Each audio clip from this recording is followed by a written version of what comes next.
Saudara, Anda menyaksikan Kompas Bisnis bersama saya, Putri Oktaviani. Pergantian era pemerintahan baru tinggal menghitung hari dan semakin dekat. Bukan hanya mewariskan kebijakan dan kemajuan infrastruktur lewat proyek strategis nasional, pemerintah Joko Widodo Ma'ruf Amin yang akan berakhir tugasnya pada Oktober mendatang juga meninggalkan rekor utang negara. Bahkan utang jatuh tempo tahun depan juga menjadi yang terbesar. Pemerintahan Prabowo Subianto dan Gibran Rakabuming Raka harus membayar dan siap dengan postur APBN transisi. Nah, saudara, inilah posisi utang negara selama era pemerintahan Presiden Joko Widodo di awal menjabat atau di tahun 2014. Nah, ini total utang saat itu masih di 2.609 triliun rupiah dan terhadap PDB ini rasionya 24,75%. 5 tahun berjalan. Nah, ini 2019 atau tepatnya di sini ya, nih nilai utang ini naik hampir 100%, yaitu 4.778 triliun rupiah dengan rasio terhadap PDB yakni 29,8%. Kalau dilihat dari 2014 sampai 2019 ini naiknya agak-agak tipis-tipis ya nih, dari 24,75 ke 26,84, 26,99, 29,22 sampai di 29,98 dan 29,80. Tapi kita lihat ya, ini dari 2019 ke 2020 lonjak ya, dari utangnya ini dari 4.778,60 triliun jadi 6.074,56 triliun dengan rasio terhadap PDB-nya adalah 38,68. Nah, di April 2024 jangan kaget, utang pemerintah era Jokowi ini melambung sampai 8.338,4 triliun rupiah atau melonjak 216% dari posisi pertama yang tadi saat menjabat, yaitu di tahun 2014. Selama 10 tahun terakhir, utang pemerintah ini bertambah 5.644 triliun rupiah. Sebagai catatan, di ujung masa jabatannya, meski utang masih terus naik, Jokowi mulai lebih berhati-hati dalam mengelola utang pasca pandemi. Hal itu terlihat dari penarikan utang baru pada tahun 2023 yang dipangkas dari target pembiayaan utang 696,3 triliun dalam APBN 2023 menjadi hanya 407 triliun per akhir 2023. Apakah pemerintah ini memang mulai berhati-hati dan menyadari utang selama ini terlalu ngebut? Nanti Kompas Bisnis tanya ke ekonom. Nah, saudara, dari total utang yang tinggi ini, berapa sih yang harus dibayar oleh pemerintahan Prabowo di tahun 2025? Nah, ini ada datanya ya. Total tahun depan utang jatuh temponya yang ini nih adalah 788,6 triliun. Jadi 705,5 triliun rupiahnya ini dalam bentuk surat berharga negara atau surat utang negara atau obligasi. Nah, sisanya atau 94,83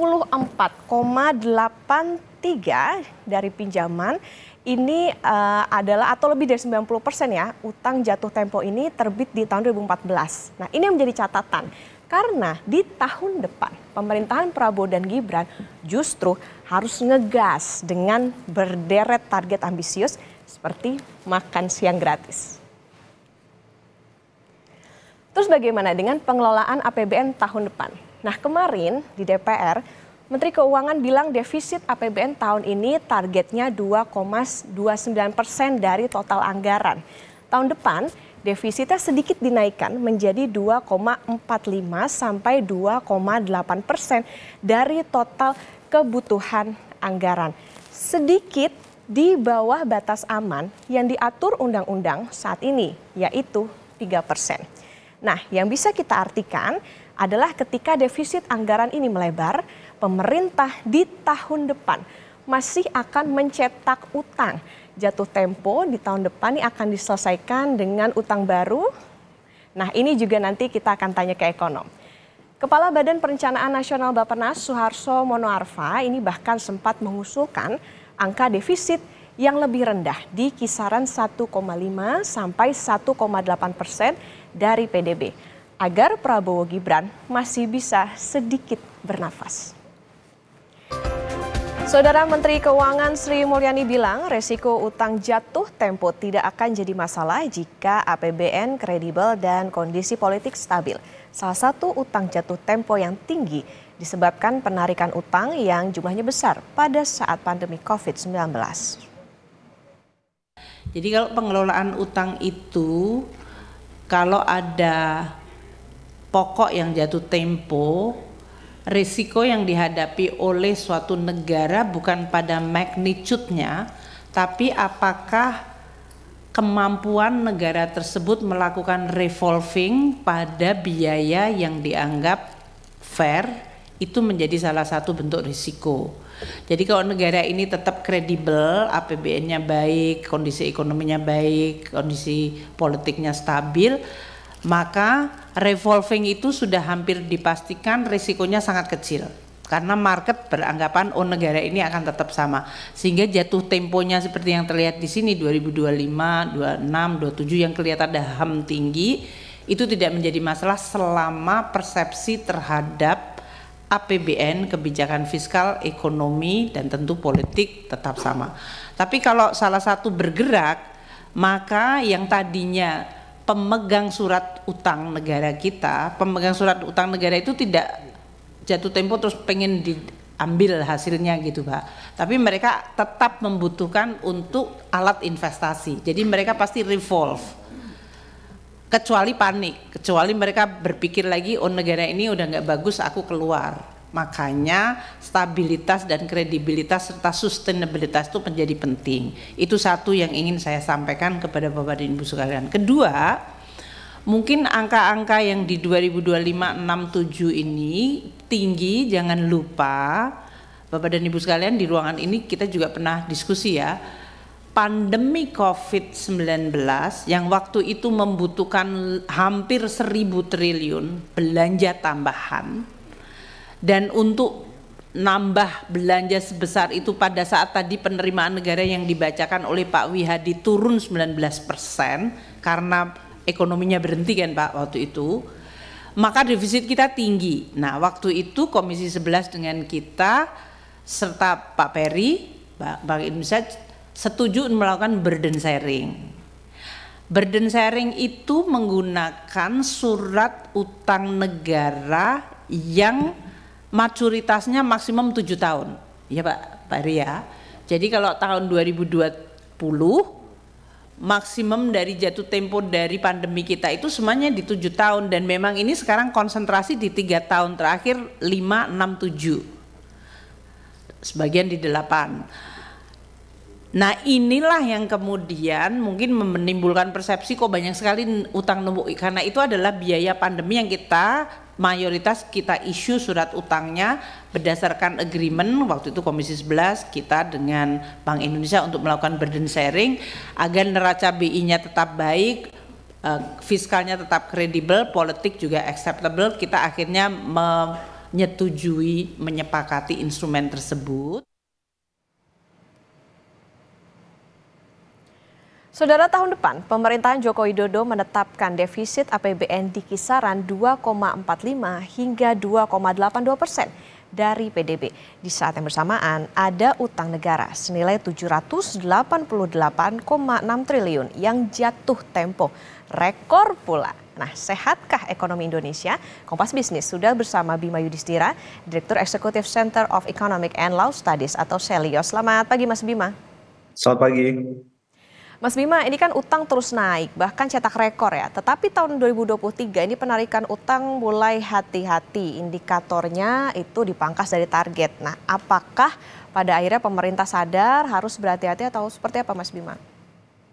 Ya, justru yang menarik dari keterangan Ibu Menteri Keuangan tadi adalah karena pada waktu pandemi terjadi penarikan utang, terutama dalam rangka stabilitas keuangan, maka ini jadi pelajaran adalah jatuh temponya kan banyak menumpuk di 2025 dan ke depannya. Oleh karena itu harusnya kerangka kebijakan ekonomi maupun APBN-nya dibuat lebih hati-hati. Tapi ini ternyata tidak tercermin dari program-program pemerintah. Misalnya salah satunya adalah mendorong ibu kota negara tetap dengan belanja negara yang lebih dominan dibandingkan investasi swasta. Belum kemudian penjaminan yang angkanya meningkat untuk BUMN di bidang infrastruktur. Ada program-program yang harus disinkronkan, jadi legacy ataupun warisan proyek dari Pak Jokowi harus selesai, sementara ada program ke depan pemerintahan yang baru, makan siang atau sarapan pagi bergizi, ada hilirisasi juga mau dilanjutkan, ada food estate misalnya. Nah ini semuanya jadi nggak sinkron satu sama lain. Jadi kita melihat tekanan utang ini akan semakin berat, semakin meningkat. Karena bayangkan di 2024 saja itu ada 1.100 triliun lebih beban bunga utang dan utangnya. Nah ini gambaran bagaimana beratnya sebenarnya fiskal negara ini kalau 1.000 triliun itu harus ada dananya untuk membayar utang. Kemudian juga untuk membayar bunganya. Nah tahun depan utang jatuh temponya 800 triliun lebih. Jadi ini artinya apa? Artinya pemerintah mulai sekarang seharusnya dalam rangka sinkronisasi kebijakan ke depan fiskal itu dibuat agar program-program yang memang tidak perlu untuk dijalankan pada tahun 2025 itu harus dirasionalisasi. Nah ini kan artinya kan ada pilihan. Mau mengalahkan warisan Pak Jokowi ditunda dulu sebagian prioritas pemerintahan yang baru atau sebaliknya. Jadi pemerintahan yang baru Pak Prabowo nanti tahun pertama bisa jadi tidak melakukan apa yang dikampanyekan, program-program baru yang dikampanyekan. Karena harus menyelesaikan dulu warisan infrastruktur, warisan program, dan lain-lain. Yang kedua adalah soal rasio pajak. Jadi rasio pajak kita untuk membayar utang tadi salah satunya dari penerimaan pajak dan bukan pajak. Yang pajak ini rasio pajak terhadap produk domestik bruto atau rasio pajak, ini bayangkan di 2014 itu 10,8%. Kemudian 2023 itu 10,3%. Yang artinya kemampuan negara di dalam membayar utang melalui pajak itu pun juga menjadi semakin melemah sebenarnya dalam jangka yang cukup panjang itu. Artinya kalau tahun depan kemudian tiba-tiba belanjanya meningkat, butuh rasio pajak yang besar, timbul pertanyaan di masyarakat. Kira-kira apa pungutan pajaknya? Nah ini kan jangan sampai ini kan menimbulkan juga tekanan pada daya beli. Kalau tekanan daya beli karena pajak kelas menengahnya dinaikkan seperti PPN 12%, efeknya apa? Efeknya ke ekonomi. Efeknya pertumbuhan 5,1 sampai 5,5% tahun depan juga susah tercapai. Nah jadi saya melihat banyak sekali kontradiksi-kontradiksi di mana pemerintah bilang di satu sisi oh ada beban utang yang sangat besar, rasio pajak kita masih kecil, tetapi ada ambisi untuk mengobrol program-program yang membutuhkan anggaran sangat besar ke depannya.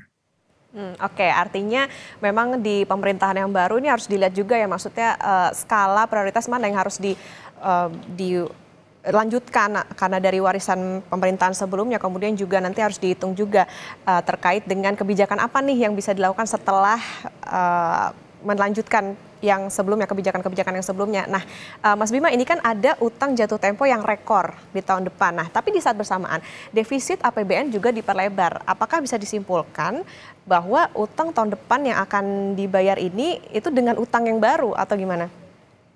Ya, yang dikatakan revolving itu kan artinya pemerintah membayar utang jatuh tempo kepada kreditur, kepada mereka yang membeli surat utang sebelumnya. Dengan harapan, nah ini catatannya, dengan harapan mereka yang sudah mendapatkan uang dari pemerintah karena pembayaran jatuh tempo itu dimasukkan lagi kepada instrumen surat utang pemerintah yang baru. Artinya memang gali lubang tutup lubang. Kalau itu tiap tahun terjadi, tapi tahun depan mungkin angkanya akan jauh lebih besar. Nah, pertanyaan besarnya adalah sekarang ini banyak investor yang mempertanyakan kredibilitas soal APBN. Karena apa? Karena banyak sekali tadi program-program yang belum selesai di era Pak Jokowi, bahkan bagaimanapun dipaksakan ibu kota negara itu masih dalam progres yang sangat jauh misalnya, dan masih butuh APBN yang sangat besar. Sementara di sisi yang lain program-programnya tadi mengantri banyak sekali ini ke depannya program pemerintahan Pak Prabowo.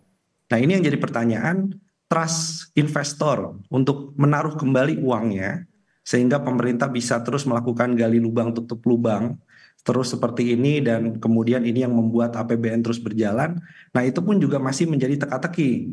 Karena sebelumnya pun ketika dipaparkan anggaran makan siang gratis, anggarannya sangat besar, kemudian program-program ke depannya membutuhkan biaya yang sangat besar. Ini yang jadi pertanyaan untuk meyakinkan para pelaku pasar yang memegang surat utang ini apa yang mau dikorbankan. Nah, ini yang belum belum ketemu jawabannya. Karena kemarin kan misalnya ada Tapera. Tapera kenapa? Ini kan berlaku 2027 betul. Tetapi kenapa sudah ramai sekarang? Karena ini ada upaya penghimpunan dana publik sebenarnya untuk membeli surat utang pemerintah melalui skema Tapera, Tabungan Perumahan Rakyat. Ini untuk menjaga-jaga sebenarnya agar ketika investor ragu terhadap membeli kembali surat utang pemerintah Indonesia, ini ada perbankan, ada dana publik, salah satunya adalah Tapera tadi untuk menjaga agar tidak terjadi outflow ataupun uang yang kemudian keluar karena investor ya tidak digantikan oleh institusi yang lainnya dalam memegang surat utang pemerintah. Nah, jadi ini yang nggak terpecahkan. Sekarang kalau misalnya pemerintah melakukan penerimaan pajak yang lebih besar agar APBN-nya bisa lebih terjaga defisitnya, siapa yang mau dipajaki sekarang? Yang dipajaki lebih tinggi kenaikannya. Nah, ini kan ada solusi-solusi yang sebenarnya harus dijalankan sejak lama tapi belum dijalankan. Mulai dari memajaki orang yang super kaya, jangan dikasih tax amnesty. Kemudian memajaki perusahaan-perusahaan yang mendapatkan anomali keuntungan dari komoditas, windfall profit tax. Jadi caranya banyak sekali. Sehingga apa? Ekspektasi tadi bahwa kita tidak terlalu banyak untuk mengumbar utang baru, menutup utang lama, ini bisa segera dicari solusinya dan dijalankan secepatnya. Kalau nggak saya khawatir akan ada budget stuck. Jadi budget stuck ini adalah ketidakmampuan budget ataupun anggaran untuk menjalankan program-program pemerintah, terutama program-program yang prioritas. Nah, karena tidak dicari jalan keluar dari sisi pajak, dari sisi belanja, juga dari sisi bagaimana mengurangi rasio utang secara signifikan. Menarik tadi soal bagaimana kepercayaan masyarakat. Nah, ini kemarin Mas Bima Sri Mulyani sempat bilang nih, resiko utang jatuh temponya tidak akan jadi masalah kalau APBN-nya ini kredibel dan kondisi politiknya stabil. Nah, gimana Mas Bima memaknai ini? Sinyal apa sih sebetulnya yang dilempar oleh Menkyu? Ya, memang ini kan yang jadi permasalahan, ada salah satu wacana besar untuk menambah misalnya nomenklatur kementerian di pemerintahan yang baru.